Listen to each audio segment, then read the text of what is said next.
Just a quick reminder, don't make the mistake of thinking that a nonfiction book is going to be easier to do than a fiction book. Different, but not necessarily easier. We make some assumptions about fiction versus nonfiction that I'd like to remind you aren't the best, most wise assumptions to make. And we'll do that in this episode of the VO Heroes podcast.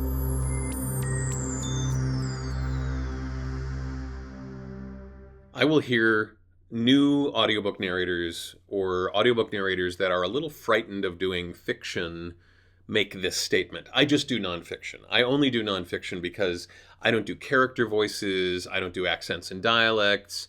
I'm not interested in fantasy or murder mysteries, or I just like the facts, ma'am. And I just want to remind you that a nonfiction book doesn't necessarily have fewer challenges than a fiction book does. It may have, chemical names and scientific terms and medical terminology and geographic locations and ways of purveying information to the listener that may be very different from a fiction book. And I also think that people are unnecessarily frightened sometimes because they've never done it before. They're the fear of failure. They're frightened sometimes of the character work involved sometimes in fiction books. Sometimes you are designing very fanciful characters, but most of the time it's just a simple nudge towards what that character wants, what that character is trying to achieve. In the case of a villain, what that character is trying to destroy or stop another character from getting. Or in the case of a sidekick, how they're trying to help another character get something done. If we pay attention to what the motivations are of the character work becomes almost second nature. I swear to God, even if you don't feel like you are a terrific character voice kind of person, I just want to give you an invitation. Just give it a shot. And don't worry about being super world-class spectacular at it. Just tell a great story. That's all you have to do.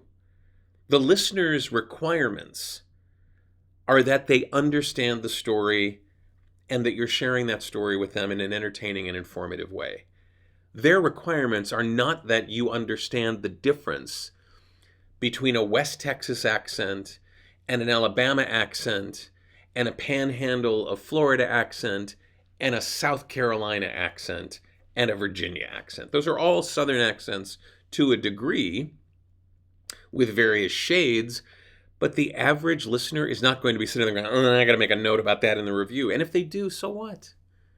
Your job is to entertain, not to meet somebody else's standards. And I just don't want you to shy away from the opportunity to do a fiction book because you don't think you're good enough to do it. If you're doing audiobook narration and you've done nonfiction books, you've had dialogue, you've had exposition, you've had drama and plot points because an inventor struggles to bring their product to market, or a political position is a moment of guidance or of persuasion. All of the elements that you think are not in a nonfiction book but are in a fiction book are in a nonfiction book. A plot and a climax and a denouement and all of those things in storytelling that make a great story. Whether it's based in fiction or based in nonfiction doesn't really matter. Give yourself a shot. I'm just saying, take a chance. You might be really surprised at how good you'll be. What are your thoughts? Let me know on voheroes.com. Hit the like button if you like what you're hearing. You can hit the subscribe button, subscribe to the channel, hit the notification bell, and you'll be told when the next episode comes out. I'd love for you to do that.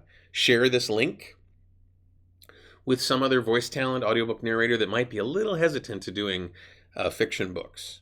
And it also works in reverse. You might not want to do nonfiction books because you've been telling yourself a story. That's for another episode. I'm David H. Lawrence the 17th. I thank you so much for watching and for listening, and I will see you in the next episode of the VO Heroes podcast.